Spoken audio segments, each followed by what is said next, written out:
Exclusivo Noticias Caracol. Muy buenas noches. Después de una exhaustiva investigación con fuentes en Colombia, Estados Unidos, Panamá, República Dominicana y Haití, la unidad investigativa de Noticias Caracol logró armar el rompecabezas del crimen del presidente haitiano Jovenel Moïse.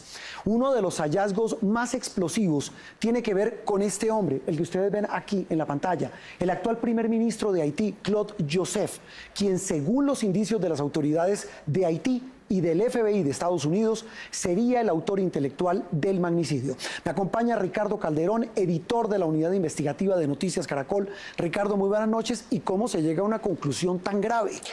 Juan Roberto, este rompecabezas se armó a partir de los testimonios de 3 colombianos, los hermanos Germán Alejandro y Jonathan Rivera, y un soldado retirado del ejército.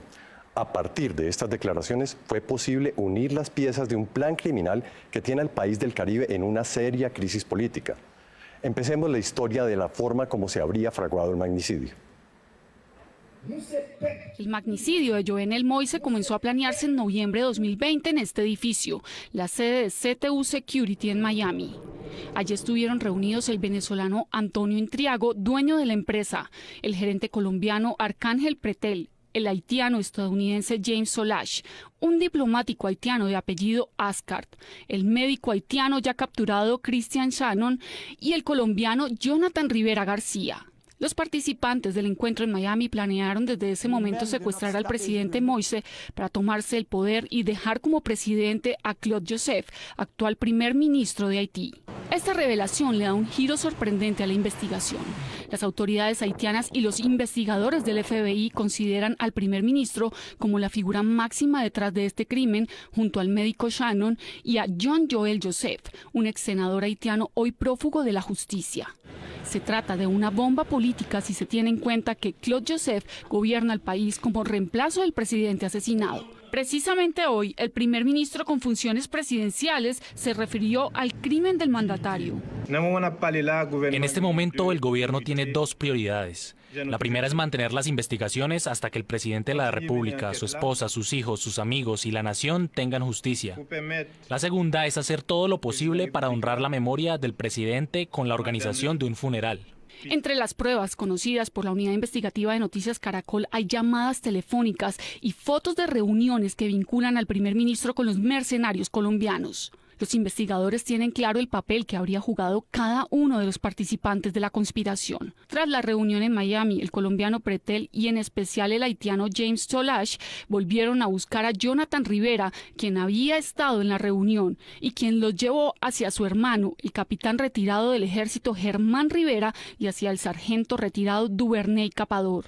Ellos 3 se convertirían en los enlaces claves con los mercenarios colombianos y el primer ministro. Y sus destinos terminaron muy distinto. Jonathan no estuvo en la operación y se convirtió en un testigo de excepción en este caso, mientras que su hermano Germán terminó capturado en Haití y Capador murió en la residencia del presidente a manos de las autoridades haitianas. Los investigadores documentaron que entre noviembre y mayo, Solash sostuvo comunicación telefónica constante desde Miami con Capador y los hermanos Rivera. Entre sus contactos telefónicos aparece otro hombre clave en este caso para las autoridades, el abogado y líder político haitiano Phenil Gordon, que según los investigadores participó de la consecución de las armas para el comando de mercenarios. Muy bien, Ricardo y televidentes, ya tenemos identificados a los colombianos que lideraron el reclutamiento de los exmilitares colombianos que terminan en Haití. Hablamos del capitán retirado, Germán Rivera, y el sargento Capador, quien finalmente terminó muerto el día que asesinaron al presidente. Ricardo, ¿cómo logran rastrear y ubicar a las personas que llevarían a cabo este operativo criminal? Juan Roberto, los 2 personajes que usted menciona seleccionaron a 21 exmilitares a través de 4 empresas en Colombia y por medio del voz a voz, donde pasaban a las personas que se postularan para recomendar a otras. Ellos fueron seleccionados, pero no todos sabían lo que iban a hacer. Así fue el reclutamiento. La empresa desde la que se habría organizado el magnicidio es CTU, con sede en Miami. Esta habría designado al capitán Germán Rivera y al sargento Duvernay Capador para reclutar a los mercenarios. Ellos 2 acudieron a sus contactos con 3 empresas colombianas reconocidas por haber enviado militares retirados a prestar servicios de seguridad en Medio Oriente.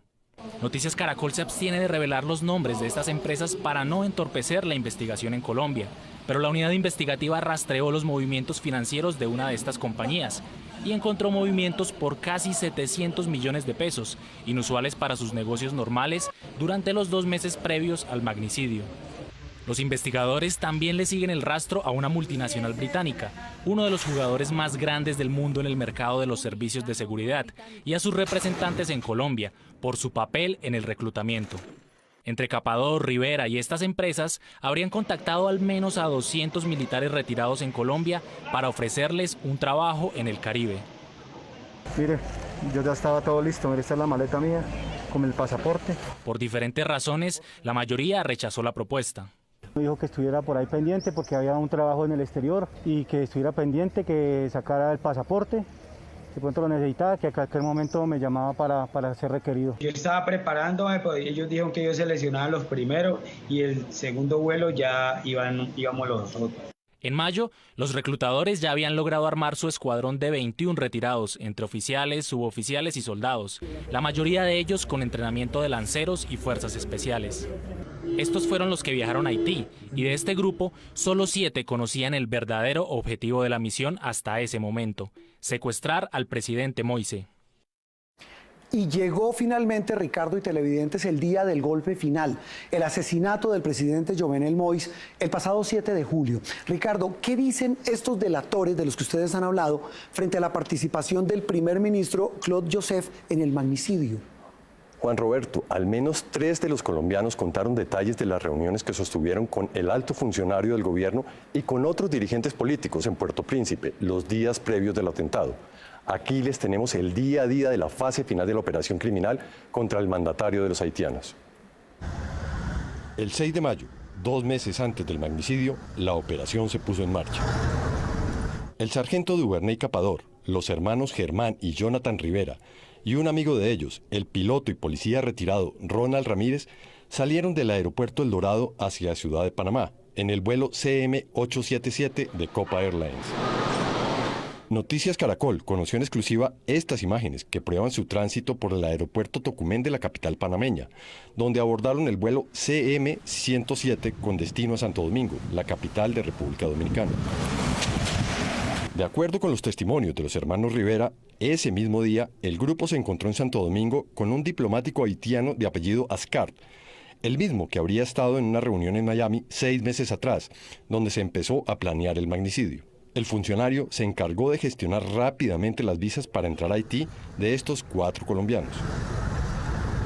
4 días después, esta avanzada de los mercenarios colombianos vuela hacia Puerto Príncipe, la capital haitiana, y se encuentra con el médico Christian Sanon, uno de los conspiradores ya capturados. Se alojan en una casa en el sur de la ciudad, muy cerca de la embajada de Alemania, y también en inmediaciones de la residencia del presidente. En este punto, de acuerdo con las declaraciones de los hermanos Rivera, habrían ocurrido varias reuniones con miembros del Tribunal Supremo de Justicia de Haití y políticos del más alto nivel, entre ellos el ex senador y hoy fugitivo John Joel Joseph, a quien los colombianos conocían como Triple J. De acuerdo a las declaraciones, el encuentro más relevante fue con el primer ministro Claude Joseph. Los hermanos Rivera le dijeron a los investigadores que el primer ministro les informó de un nuevo plan. Ya no secuestrarían al presidente, debían asesinarlo. Según los testimonios, les aseguró que él sería el nuevo presidente y que desde ese cargo les aseguraría protección y trabajo. Por eso, creen las autoridades, los mercenarios no tenían un plan de escape. Ese cambio de objetivo causó una pelea entre los hermanos Rivera. Jonathan y el piloto Ronald Ramírez decidieron regresar a Colombia. La misión siguió adelante sin ellos. El 4 de junio, los 19 exmilitares restantes abordaron el vuelo 0252 de Avianca hacia Santo Domingo. 2 días después, pasaron por tierra a través del puesto fronterizo Carrizal, en Haití. Solo 7 de ellos conocían la verdadera misión. Para los demás, la tarea consistía en brindar seguridad al gobierno. Durante 4 semanas ajustaron los detalles finales de la misión. El 7 de julio, después de 7 meses de planeación, la operación fue ejecutada. El grupo llegó a la casa del presidente. Los 7 colombianos, acompañados de 3 policías haitianos, entraron y asesinaron al mandatario. Según los testigos, ellos habrían sido Carlos Guerrero, Mauricio Romero, Duvernay Capador, Juan Carlos Yepes, Manuel Grosso, Neil Durán y Naiser Franco. Los demás, incluido el capitán Rivera, se quedaron prestando seguridad en las afueras mientras se ejecutaba el magnicidio. ¿Por qué llegó Haití a este trágico momento de su historia? Para entender los móviles políticos que pueden estar detrás del magnicidio del presidente, averiguamos por la guerra de poder que se libra en ese país del Caribe. Jovenel Moïse fue perdiendo uno a uno los apoyos que le dieron la victoria en 2016. En los últimos meses habían pedido su renuncia a la oposición, los sindicatos, los empresarios, las iglesias y varios sectores de la sociedad civil. Crecían la inconformidad y las protestas. Y al parecer, algunos decidieron actuar por su cuenta. Tan pronto se anunció el crimen, Claude Joseph, primer ministro desde abril, se hizo cargo del gobierno y decretó el estado de sitio. En teoría se actuó según la Constitución. Sin embargo, 2 días antes de su muerte, Jovenel Moïse había designado un nuevo jefe de gobierno, Ariel Henry. No llegó a posesionarse, pero el nombramiento fue publicado esa semana en el diario oficial. Por eso, algunos cuestionan la legitimidad de Joseph. Estamos en un limbo terrible. Un primer ministro Joseph de salida, pero que aún no había asistido a la juramentación del segundo.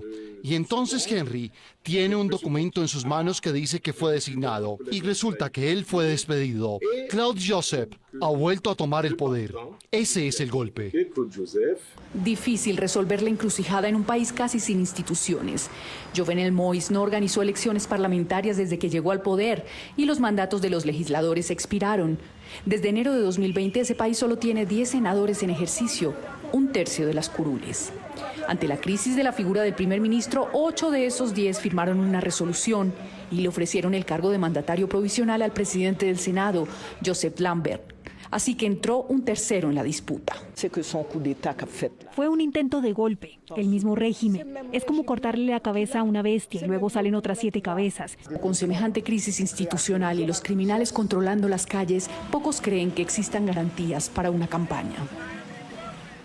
Ricardo, y de la crisis volvamos al magnicidio. Y ya para terminar, ¿se sabe cómo se financió esta operación? Juan Roberto, el FBI está rastreando las cuentas del primer ministro y de los otros funcionarios y políticos vinculados a la operación. Y, por supuesto, las cuentas de las empresas que se prestaron para reclutar mercenarios. Todavía hay mucha tela por cortar. Y cuando aparezca esa tela, pues nosotros vamos a estar pendientes para llevárselas a nuestros televidentes. Una feliz noche para todos.